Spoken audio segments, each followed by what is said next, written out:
শুক্রবার গভীর রাত থেকে শনিবার ভোর পর্যন্ত পঞ্চগড়ের বোদা উপজেলার কাজলদিঘি, কালিয়াগঞ্জের ডানাকাটা ও বড়শশী ইউনিয়নের মালেকাডাঙ্গা সীমান্ত দিয়ে নারী শিশুসহ মোট ১১ জনকে বাংলাদেশে পুশিন করে বিএসএফ। এ নিয়ে সীমান্তে বিরাজ করছে চাপা উত্তেজনা, বাড়ানো হয়েছে টহল। কাজলদিঘি, কালিয়াগঞ্জের ডানাকাটা ক্যাম্প থেকে বিস্তারিত জানিয়েছেন প্রতিনিধি সিদ্ধার্থ কর্মকার।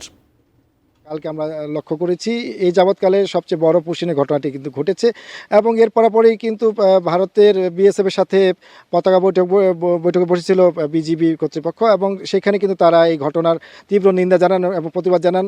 কিন্তু এক্ষেত্রে কিন্তু বিএসএফের পক্ষ থেকে তারা কিন্তু এই পুশিনের ঘটনাটা অস্বীকার করে। তবে বিএসএফের পক্ষ থেকে কিন্তু বলা যেমনটি জানানো হয়েছে যে তারা মনে করছেন এটি পুশব্যাকের ঘটনা। আমি দাঁড়িয়ে রয়েছি বোদা উপজেলার বড়শশী ইউনিয়নের দাঁড়িয়ার মোড় পাটোয়ারিপাড়া এই যে সীমান্ত রয়েছে সেখানকার লিলি হালাল বিউটি সোপ, বিএসটিআই কর্তৃক সনদপ্রাপ্ত দেশের প্রথম হালাল বিউটি সোপ, দীপ্তিময় উজ্জ্বল ত্বকের জন্য।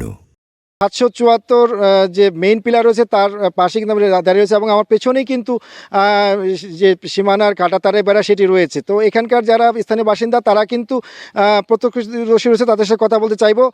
ওই যে ভারতের যে আলো ওটা নিমানোর পরে ওরা পুশব্যাক করছে। পুশব্যাক করে রাস্তাতে যাওয়ার পথে আমাদের এলাকাবাসীর লোক 4 জন মহিলাকে আটক করছে। আটক করে তারা আমাদের ডানাকাটা বিজিবিরকে হেফাজতে দিয়েছে।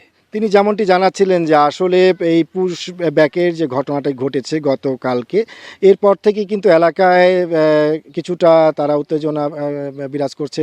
সে যেন আলোচনার মাধ্যমে যদি তারা প্রকৃত বাংলাদেশি হয়ে থাকে তাদেরকে যেন সেভাবে সঠিক প্রক্রিয়ার মাধ্যমে যেন বাংলাদেশে পাঠানো হয়, এই দাবিটি জানাচ্ছেন স্থানীয় মানুষ।